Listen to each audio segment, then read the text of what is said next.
Frères et sœurs dans le Christ, l'évangile de ce dimanche, Luc chapitre 24, versets 13 à 35, c'est le chemin d'Emmaüs, où ces deux disciples sont en train de marcher avec Jésus, ne sachant pas que c'est lui, et ne vont le reconnaître que au moment où il va partager le pain. Donc, pour donner un peu de contexte, comme d'habitude, nous sommes avec Luc, qui est un médecin, d'après ce que nous dit la tradition, et c'est le seul évangéliste qui a été le témoin de l'ascension de Christ. Euh, Luc est très très orienté sur tout ce qui est incarnation, tout ce qui a trait au physique. Il est très pratique. Donc ça nous explique sa vision qu'il a de ce qui est en train de se passer avec ses disciples, par exemple. Euh, Ils ne sont pas capables de reconnaître Christ euh, pour des raisons très, très pratiques et à la fois symboliques.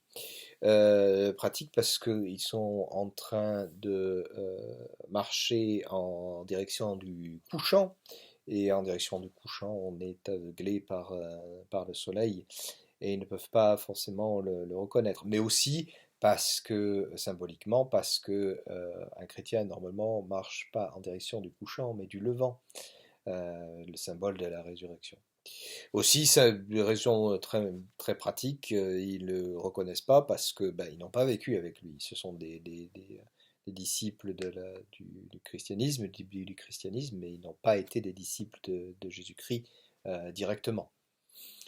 Donc voilà, donc c'est pour donner un petit peu le contexte. Qu'est-ce qu'il arrive là? Alors que leurs cœurs sont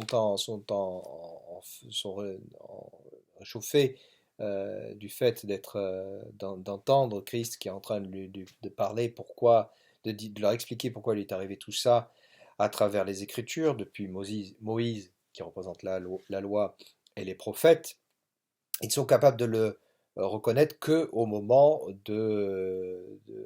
du partage du pain.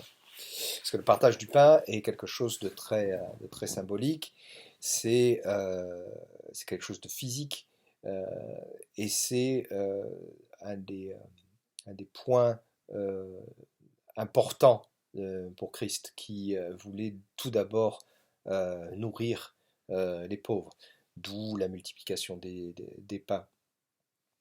Donc c'est dans les choses concrètes comme celle-ci euh, qui peuvent euh, le reconnaître. Et pour Luc, cette Eucharistie est très importante parce qu'elle nous fait réaliser une chose. Nous qui sommes dans une dimension où notre présent est en fait devient constamment un passé irrévocable, et normalement la Sainte Seine, le dernier souper de Christ avec ses disciples, aurait dû être quelque chose qui s'est terminé, qui est fini, qui n'existe plus, d'autant plus qu'entre-temps, il y a eu la croix et qui représente la mort. Donc cela ne devrait plus exister. Or, l'Eucharistie, le partage du pain que nous avons, fait un pont par-dessus cette croix. Et il rend en fait quelque chose qui était terminé présent, présent dans nos vies. L'Eucharistie, le partage du pain, est présent dans nos vies. Cela fait de la résurrection du Christ, quelque chose de tangible, de réel. Alors, frères et sœurs dans le Christ, aujourd'hui, ce qu'on doit se rendre compte dans notre moment qui est difficile, qui ressemble à ce moment de la croix, nous sommes comme ces disciples en train de cheminer, en train de marcher. C'est difficile, on ne se rend pas compte des choses, mais Christ est quand même à nos côtés. Il est là à nos côtés et il va nous aider à travers l'Eucharistie, donc à travers la charité, à travers le partage du pain avec l'autre. Il va nous aider à faire ce pont par-dessus la mort. Et aujourd'hui, nous souffrons du fait que nous sommes confinés, que les gens que nous aimons nous manquent, notre liberté nous manque. Mais il est avec nous et il y a un lendemain.